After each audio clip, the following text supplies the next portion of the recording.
Okay. أعوذ بالله من الشيطان الرجيم. بسم الله الرحمن الرحيم. Assalamu alaikum, everyone. My pleasure of being here tonight with all of you. Before we get started, um, this is a sensitive topic. It's not very pleasant. However, if you feel like it might be a little bit uncomfortable or too much, feel free to excuse yourself, go drink something, eat something, go outside, get some fresh air. Maybe talk to someone, and you can definitely come in contact with me later afterwards, okay? But I'll try to make it as painless as possible.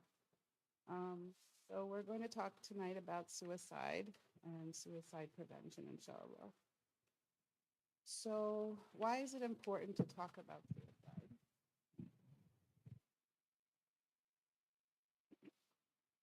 Well, let's define it first. So suicide is death caused by injuring oneself with the intent to die. Off the screen. Okay. So it's an intentional act, okay?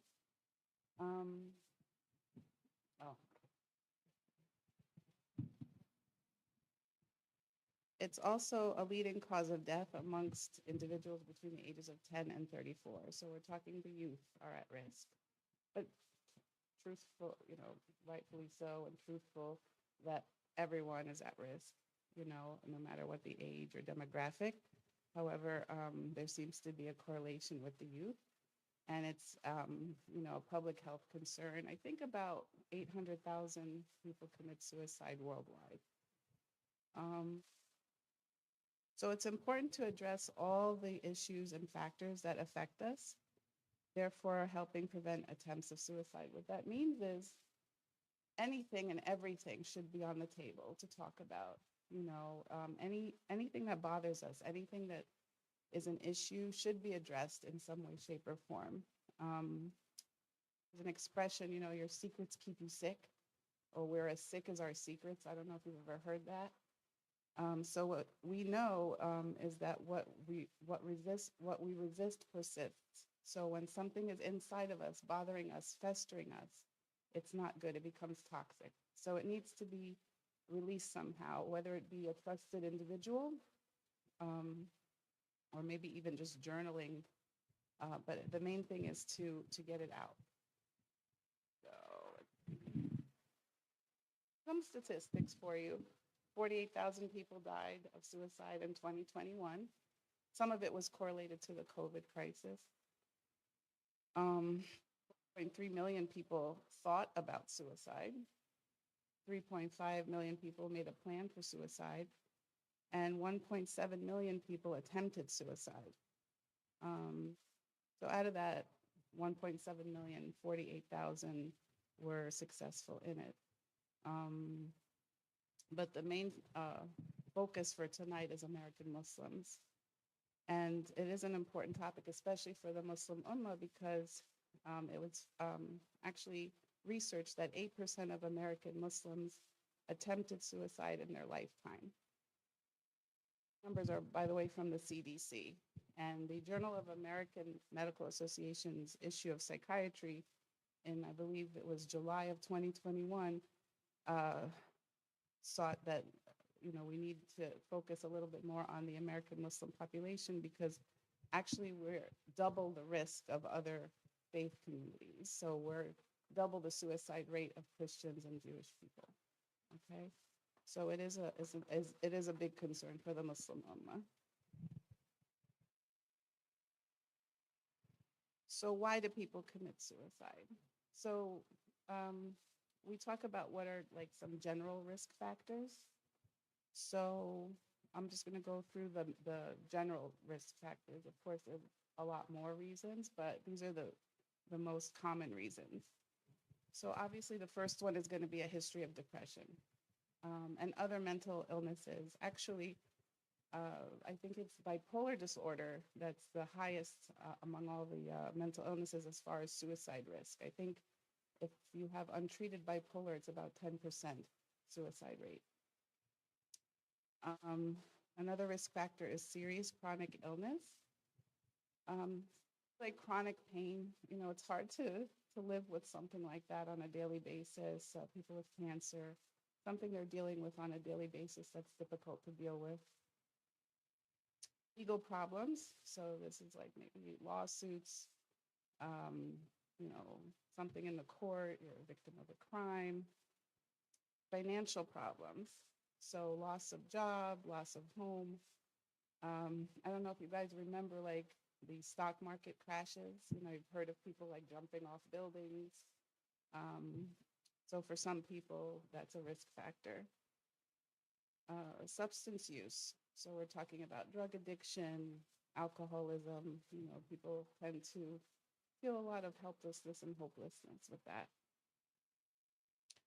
And we have ACE, which stands for Adverse Childhood Experiences, which is basically child abuse in your history, whether it be emotional, verbal, sexual, have a tendency or a risk factor for a suicidal ideation, as we call it. We have bullying. That's always been a risk factor, especially among the youth. And bullying is very different nowadays. I'm a little bit older, so bullying was different back when I was a kid. Now it's different. It's like cyberbullying, so it's easier, just a click of a button, and it can like ruin a child's, sense of self. There's high conflict relationships can also be a risk factor, which is like domestic violence, divorce, breakups of whatever kind. And finally, there's trauma, and that could be almost anything from PTSD to anything. That's always a risk factor. And then finally, I didn't list it here, but sometimes there is an unknown about it. You say the person, you'll say the person, like had everything going for them. They seemed happy, like nothing was quote unquote wrong with their life. So there are instances where the cause of the suicide is not known or it's not determined, but more than likely, most probably, it's one of these things that was just not detected. Okay? Said before, you're as sick as your secrets.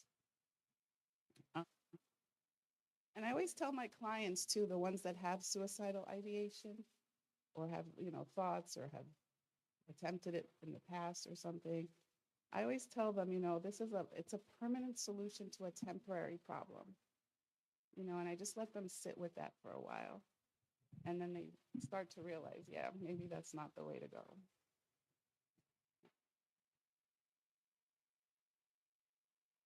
So talking about American Muslim risk, two major factors here. We have religious discrimination against us and community stigma. So religious discrimination, of course, is Islamophobia, as we term it. And about 60% of American Muslims have reported a personal experience with this, especially nowadays too, with the conflict or the genocide that's going on actually in Gaza. We're being more exposed to Islamophobia as an ummah. Although, alhamdulillah, the narrative in the media is changing a little bit in our favor. However, there's still a lot of exposure to that toxicity, which makes us more vulnerable. If some of you remember, when 9/11 happened, there was a tremendous amount of Islamophobia then. Me personally, I remember the next day after, September 12th, my family is the only Muslim family in my area, in my neighborhood. And so the next day, somebody had poured red paint all over our driveway. And so we called the police and they told us, oh yeah, this is probably a hate crime. So that was one instance. And I remember, the next week going into work and, my colleagues, non-Muslims were like, oh, let's check Sally's bag. Maybe she has a bomb in it. So, it was little microaggressions like that. And it bothered me. So I could just imagine, what other people have went through with this. Does anyone want to share like an instance of Islamophobia that happened to you or someone you know? Want to like maybe we could talk about it a little bit and normalize it because it's gonna happen or has happened to so many of us. Yes, please.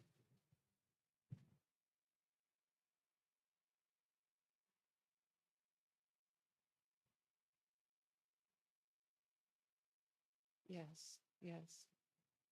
And it would bother them for sure.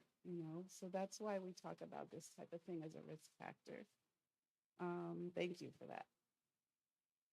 And then there's community stigma, which is, pretty common in the Muslim Ummah, especially with, our cultures being kind of, stigmatizing, mental health help and professional help for mental health. And, it's kind of shame-based in our cultures, most of us in the BIPOC population, unfortunately. But alhamdulillah, things are changing and people are more open to it.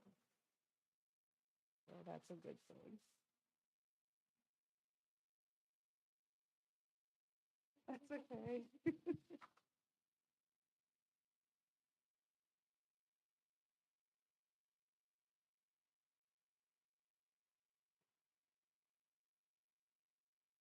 So we're going to talk a little bit about protective factors. What protective factors are basically self-explanatory. These are factors that protect you against suicidal ideation, protective of our own mental health. So we'll just go through them real quick. So the first one's effective coping skills and problem-solving skills. So, can you deal with your emotions? Are you able to regulate your emotions? Can you figure out how to solve your problems in an effective way, in a healthy way? And, most of us probably were not taught these things. A lot of these things are taught to us by our family. But I would say most people have problems in some of these areas. But these are things that are usually modeled in a healthy home. And if not, it's never too late. We could learn those in therapy and whatnot. So reasons for living is a huge protective factor. What I mean by that is, why is life important for you? And first and foremost, of course, being Muslim, alhamdulillah, our primary purpose, as we know, is to worship Allah. So being Muslim is definitely, a protective factor, which we'll talk about later. But for example, like some people live for their family, they live for their kids, they live for their job. They have a purpose in life. They have a passion they have in life. So it's worth living for. I had a client that she was depressed and kind of on the suicidal spectrum, I would say. And she decided she wanted to, she decided she wanted to live for her cat. She loved her cat. So we use that, and that's a good thing. Supportive loved ones is extremely important. Like the love of your family, your friends. It's important for us as individuals to feel loved and to feel supported. Feeling connected to community, like we are here tonight, alhamdulillah, in our beautiful masjid here. The sense of community, the sense of belonging to someone or to some community, and cultural identity, is important to know, like who you are, where you come from. For example, growing up here back in the day, there was no such thing as Arab American. You were either Arab or you were American.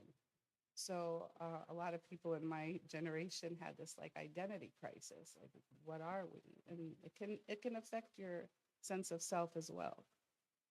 So religious and spiritual affiliations. Alhamdulillah, we're Muslim. We know that it's haram, to commit suicide. It's not something that we would ever consider, inshallah. So it offers like that big protective factor for most of us. And are not religious, let's say they don't believe in God or whatever, They can still have a protective factor if they're spiritual, if they have a spiritual affiliation, which is basically just a connection with a relationship with life on some level. And finally, this is silly, but I added it to the slides. It's important to mention no or reduced access to firearms. Believe it or not, there are studies that show that, if there's firearms in the home, that's actually a risk factor too. So it's probably best not to have them in the home. But alhamdulillah, suicidal ideation is treatable if it's caught in time, especially.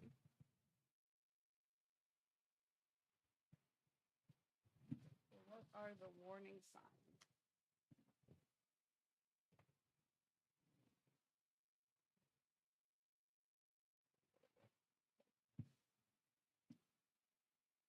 So we're going to talk about the warning signs. How do you know somebody's suicidal?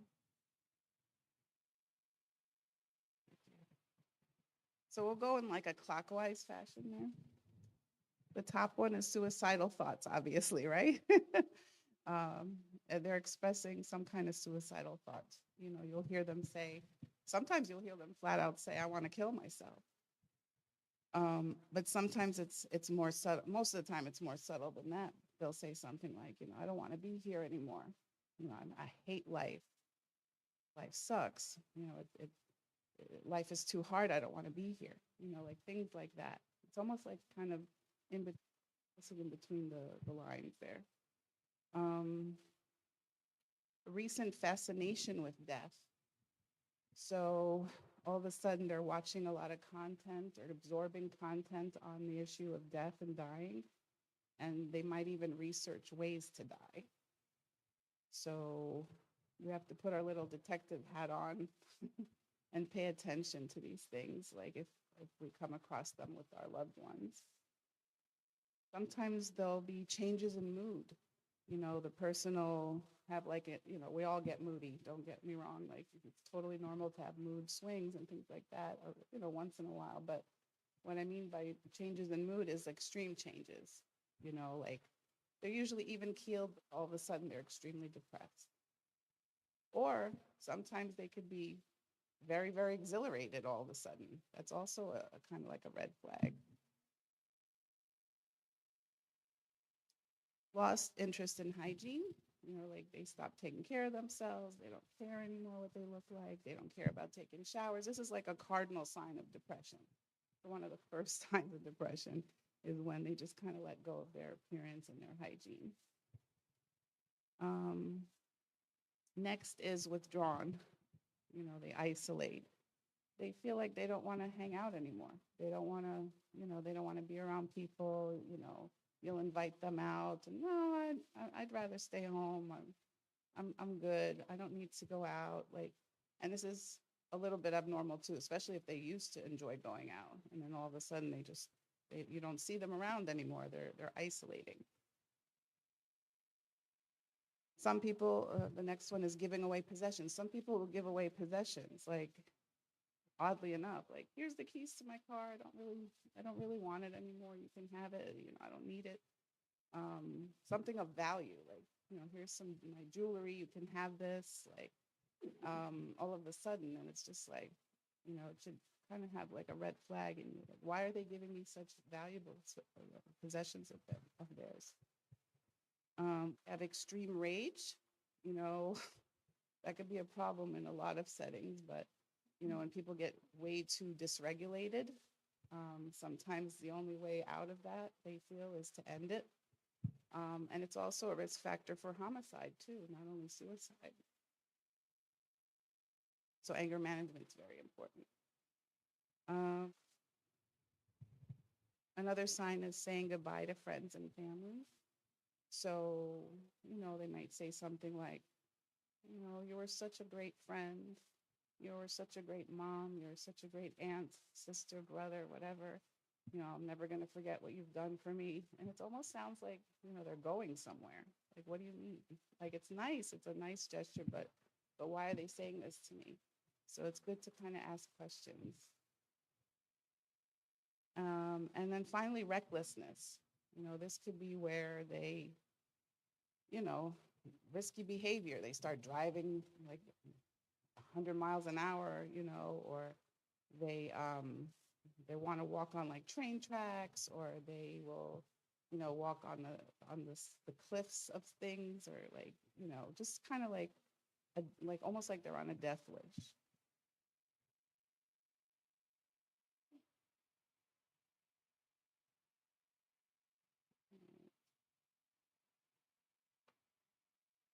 All right, so how can we help?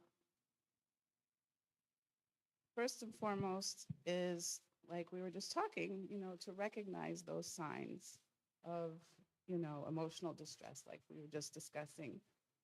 And then to have, empathy and understanding. So, definitely validate and don't shame, if somebody's coming up to you and telling you how they feel and that they want to like end their life and they're having all these problems, what you don't want to do is shame them. And it's our natural instinct, I guess, to say, oh, no, no, no, and that's not true, or no, you shouldn't feel that way, or, but people in that situation, they want to feel heard. So it's important, you don't say something like, ooh, I'm going to tell, you want to kill yourself. You want them to feel comfortable and not feel ashamed of it. So, it's good to not, to just validate whatever they're saying, and I'll teach you how to do that. And don't be afraid to ask them, if they're suicidal. People tend to think that if you mention it, that makes them want to do it, I guess. But the research shows that you cannot make someone commit suicide. And it's often a good thing to do, is to kind of call them out on it a little bit. Something like, you said such and such. Should I be concerned? Are you planning to hurt yourself? Are you planning to end your life? Should I be concerned? Things like that, to say it in those gentle ways. And validation kind of sounds like this. I'm sorry you feel that way. I can't imagine how hard that is for you. Understand why you would feel that way. And is there anything I can do to support you? That's what true validation sounds like. And that's what they need to hear. Another thing, we can train in suicide prevention or crisis intervention, and there's tons of programs online that you can take trainings for. I know NAMI has really good trainings. That's the National Association of Mental Illness. Also, what we can do is help destigmatize seeking professional mental health help. Like we were saying, alhamdulillah, that's getting better and better. As a Muslim ummah, we are trying to seek to normalize it. In the Quran, it says, "Alam al-insan ma lam ya'lam," that there are illnesses that we can learn how to treat. And that's why I put the role of imams there, because they can also help destigmatize things during their khutbahs. And, a lot of imams are now chaplains, so they help with destigmatizing mental health help.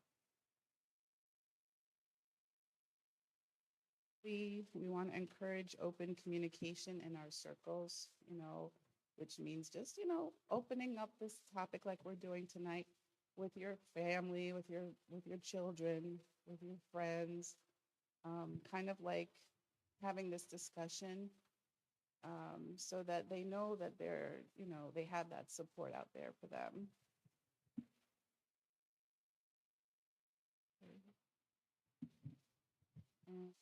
I did list, if you guys want to take a picture of this or take it in your phone, very important to have this on you.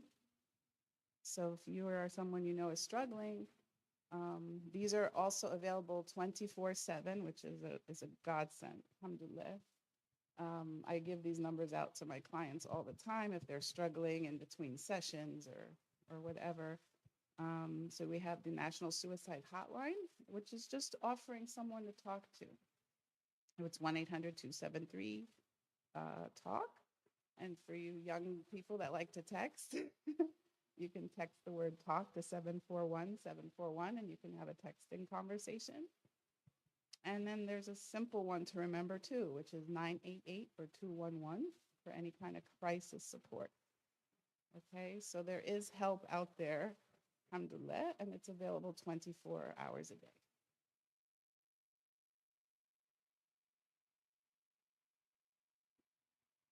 And that's just my contact information. If you guys need to reach me for any reason, I am available for you. And I just have my number, email, and website up there. So, and I think that's about it. If anyone has any questions or comments, I would love the feedback or anything like that. So.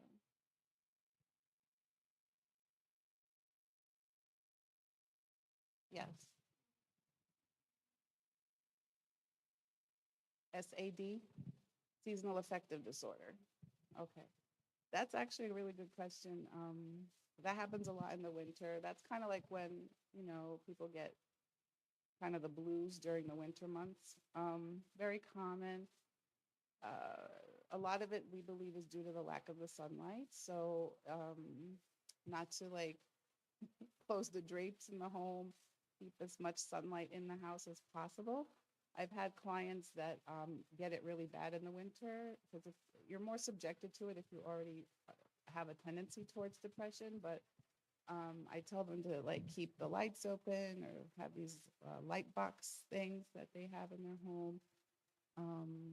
It's also good to try to get a little bit of exercise as much as you can, and take some vitamin D supplements that are very helpful. And also in the winter, we tend to isolate too.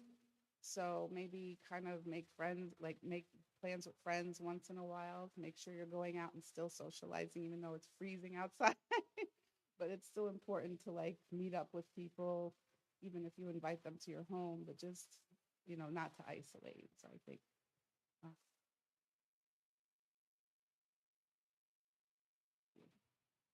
Anything else? Yes.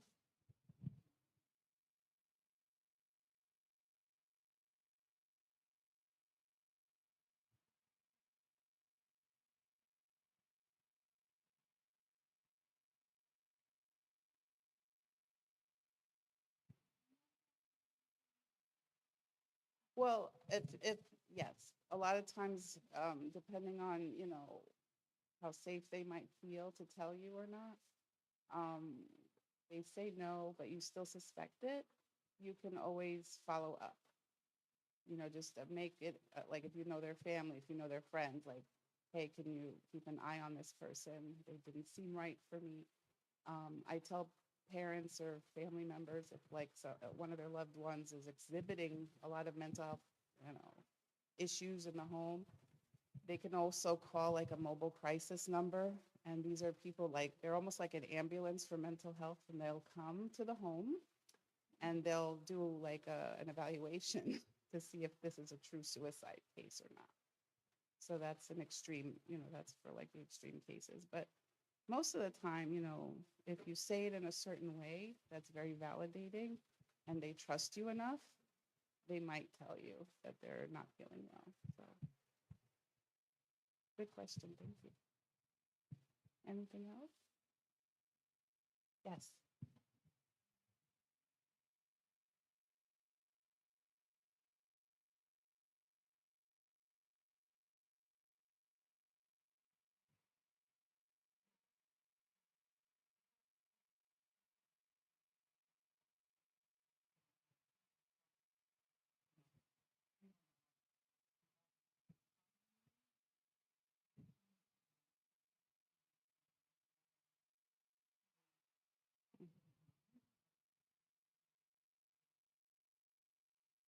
Yeah, that's a great question. Yeah, right. Yeah, it's very common that adolescents have that ebb and flow of hormonal changes and mood swings and things like that. it's about frequency and intensity. You know, is this like a huge abrupt change in their behavior? You know, I just had somebody call me the other day about their teenager. You know, they were doing really well, and then all of a sudden, isolating, doesn't want to talk to anyone, you know, which would be a red flag for me. You know, bring them into therapy. Um, the worst scenario is, you know, you bring them in therapy, or the best scenario, you bring them into therapy, and inshallah, there's nothing wrong. You know, but I would always err on caution, you know, is to get them some type of help. And to also alert the school. You know, there's guidance counselors and school social workers for that reason, so that they're helping parents like watch over the kids. Yes.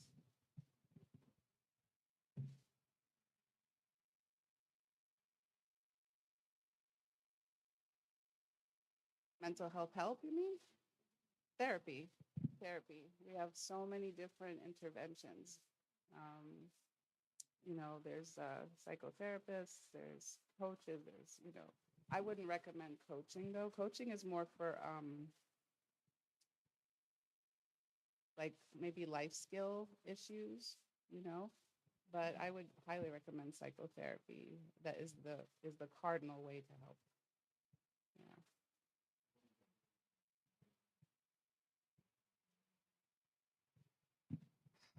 Can't force people, unfortunately. You can just try to encourage. Um, Again, you know, if there's a risk you think of them harming themselves and they're an adult, you can call 911. You can call the My Mobile Crisis, and they'll come out and do an evaluation.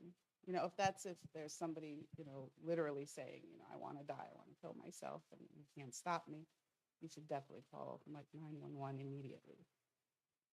And they get those calls all the time, unfortunately. So it happened a lot during COVID because of all the isolation.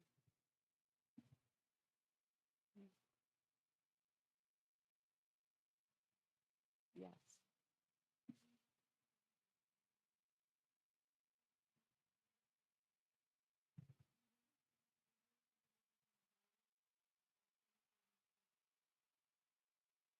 Hmm. That sounds like like depression going on. Um,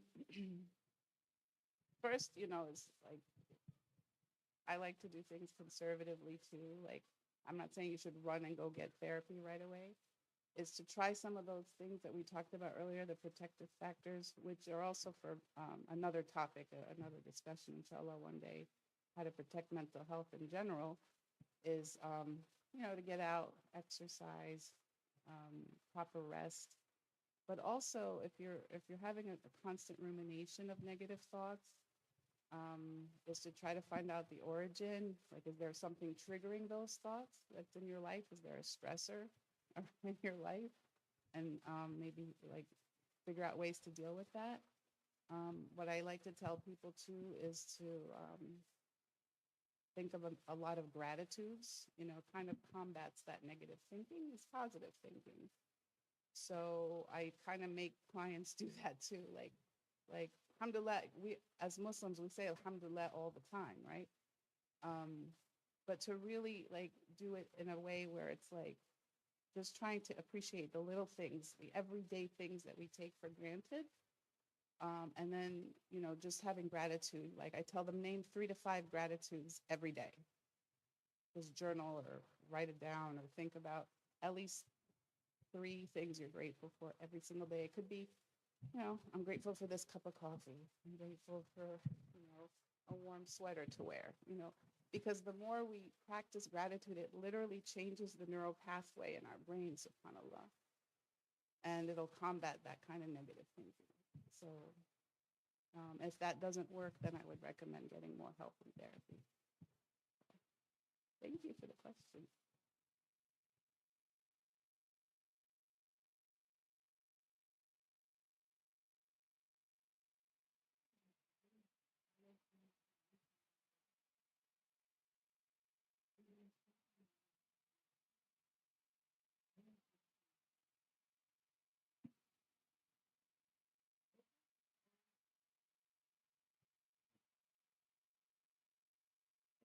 symptoms? Like, you know, are you saying like they're coming to therapy, but they're pretending they're fine? Um, it can happen.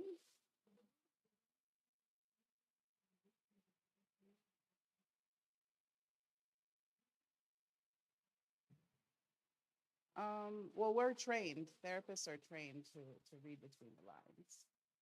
You know, that's part of our training.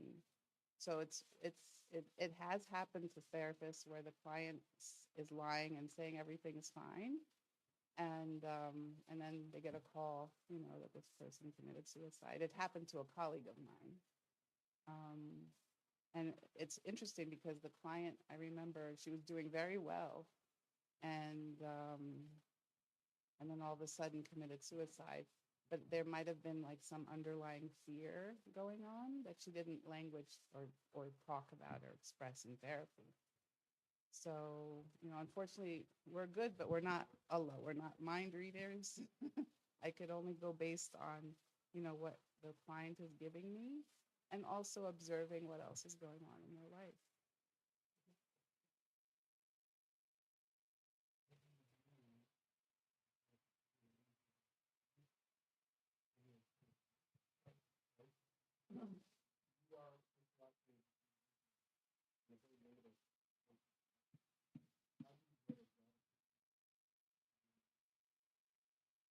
Um, yeah, no, every therapist works a little differently, but we usually do something called a psychosocial analysis in the beginning. So we ask a tremendous amount of questions.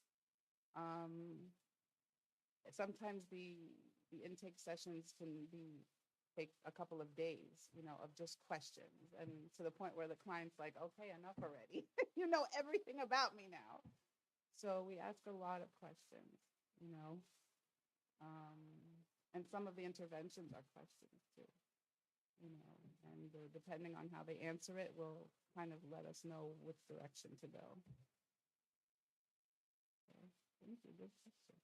You guys have good questions tonight. Anything else?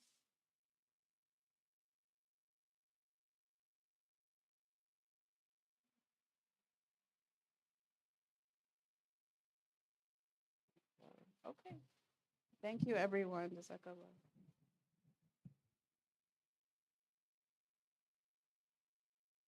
Thank you, doctor. I think she has cards in the back for anyone that wants to pick up. Dr. Atia's contact information is in the back. Um, we were hoping for more of a turnout, but I think this has been pretty decent turnout. I thank you so much for coming in on this Friday. We want to kind of continue this every month, once a month, bring an expert speaker, someone that can come in. For January, we were thinking January 12th and talking about just general mental health, starting off the year with overall mental health and well-being, and then kind of following a calendar with specific topics that have to do with mental health. Please do send us, I mean, most of you know my number, so just send me text if that sounds like something that you'd be interested in seeing the community be offered, and any other inputs that you might have, because we will submit the forms. We will continue to share a form online as well where you could submit anonymously if that helps people as well. But thank you so much, everyone, and thank you, Doctor. Yes.